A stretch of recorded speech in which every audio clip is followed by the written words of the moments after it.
Hi, how are you? And welcome to today's video. These are testimonies of women who attended heart-to-heart counseling with Doug Weiss. For example, one woman out of many I spoke to went to Doug's heart-to-heart retreat with her husband in the fall of 2022 after Doug's divorce. But before he told everyone, he lied to her and presented himself to still be married, like his marriage was still a good example. When she found out Doug lied and was divorced, she confronted him about his lies, and he straight up blamed her and tried to make her think it was her fault that she was offended, as if there was something wrong with her, and that her trauma from betrayal is why she's offended, implying that if she was just healed enough, then she wouldn't be offended. Basically, he gaslit the crap out of her and made her out to be some crazy lady acting out of trauma. I can't stand when people do that. Doug and his office have done a lot of messed up things to many women I know. For example, his office did a surprise polygraph on the betrayed wife of the sex addict and treated her like she was also a part of the problem, even though she wasn't the one who cheated and destroyed the marriage. The therapist canoodled with the abusive, cheating husband to set up the surprise polygraph against the wife. Another wife who attended heart-to-heart retreat was cornered in a room by Weiss, alone, as he circled her like a shark and tried to force her to talk to her dead baby. What the freak?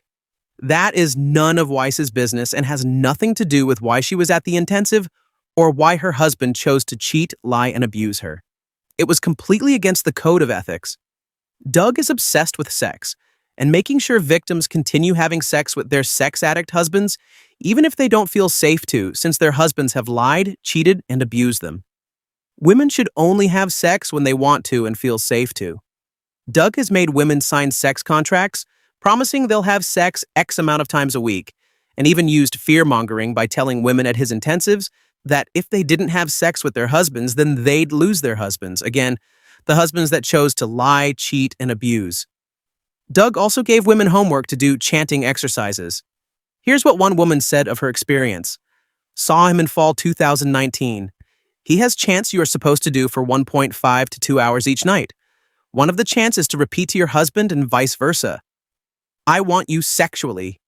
You repeat this over and over to each other, taking turns for a given amount of time, then go to the next chant. You are supposed to look your abuser in the eyes when you tell him this.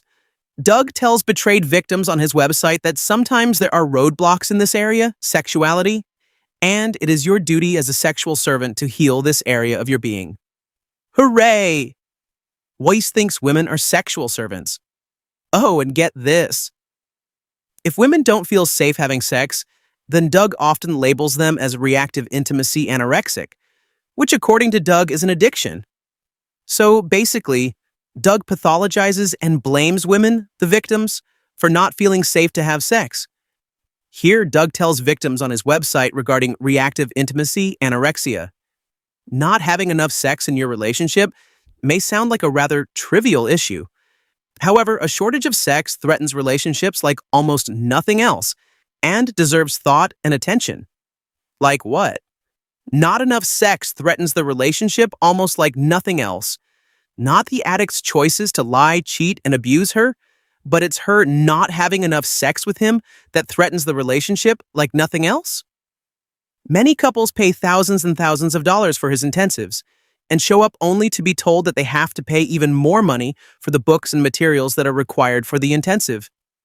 And then, most of the time at the intensive is spent watching Katra working on these materials alone. Oi. Total ripoff.